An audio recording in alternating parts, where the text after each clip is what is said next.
जब हम इस तथ्य को आपके सामने रखते हैं कि गांधी जी कोई राष्ट्रपिता नहीं है, गांधी जी कोई महात्मा नहीं है, गांधी जी कोई बहुत सिद्ध संत नहीं है, गांधी जी कोई फ्रीडम फाइटर नहीं है, तो हमें बहुत से लोग गाली देते हैं कि आप ऐसी बात क्यों कहते हैं। हम इस बात को तर्क, तथ्य, युक्ति और प्रमाण के साथ कहते हैं कि गांधी जी हिंदू द्रोही थे, हिंदुओं के साथ उन्होंने बहुत अत्याचार किया। और ये हम अपनी बात से नहीं कहते, मोहनदास करमचंद गांधी के खुद के बयान यदि आप पढ़ेंगे तो आपको उसमें इसका पूरा दिग्दर्शन नजर आएगा। मोहनदास करमचंद गांधी के जीवन में एक दिनचर्या का अंग था प्रार्थना सभा। तो उन्होंने एक व्याख्यान दिया 18 अक्टूबर 1946 को नई दिल्ली में। वो व्याख्यान आपको एक बार देखना चाहिए, जिसका विवरण आपको कलेक्टेड वर्क्स ऑफ गांधी पर मिल जाएगा। ये मैं कोट कर रहा हूँ गांधी जी के प्रार्थना सभा का भाषण। 1946 में जब नोआखाली में दंगे हो रहे थे, हिंदू कट रहे थे, मर रहे थे, बहन और बेटियों के साथ बलात्कार हो रहा था, तो गांधी जी ने हिंदू बहनों और बेटियों को एक बहुत अचूक रास्ता दिया, बहुत अचूक मार्ग दिया। गांधी कहते हैं हिंदू महिलाएं अपना गला घोटकर या जीभ काटकर आत्महत्या कर लें या जहर खाकर अपनी जान दे दें।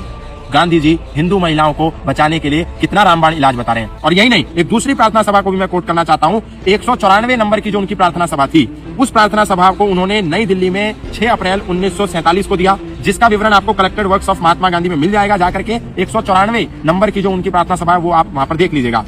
वो कहते हैं अगर मुसलमान, हिंदुओं को कह रहे हैं गांधी जी, अगर मुसलमान आपको जड़ से खत्म करना चाहते हो, फिर भी आपको मुसलमानों के विरुद्ध दिल में नफरत नहीं रखनी चाहिए। अगर मुसलमान आपको मारना चाहते हो तो आपको यानी हिंदुओं को बड़ी वीरता के साथ मृत्यु को स्वीकार कर लेना चाहिए। अगर मुसलमान हम सबको मारकर अपना राज्य स्थापित भी कर ले तो हमें बड़ी श्रद्धा के साथ इस नए संसार का स्वागत करना चाहिए। अपनी जान देकर हमें मुस्कुराते हुए मरना चाहिए। अब आप सोचिए, जो गांधी केवल हिंदुओं को मरने के लिए प्रेरित करते हो, मरने के लिए छोड़ देते हो और मुसलमानों के आतंकवाद को, नरसंहार को इतना बढ़ावा देते हो, वो गांधी कभी भी देश के राष्ट्रपिता नहीं हो सकते। और ये कोई बयान मेरा तो नहीं है, गांधी ने बयान दिया, प्रार्थना सभा में दिया, गांधी के कलेक्टेड वर्क्स में, उस पुस्तक में ये बयान दर्ज है, आप जाकर के पढ़ लीजिए। इसके बाद भी यदि कोई मूर्ख, अकल का अंधा, गांठ का पूरा अगर गांधी को राष्ट्रपिता कहे तो फिर इसमें दोष किसका होगा, ये निर्णय आप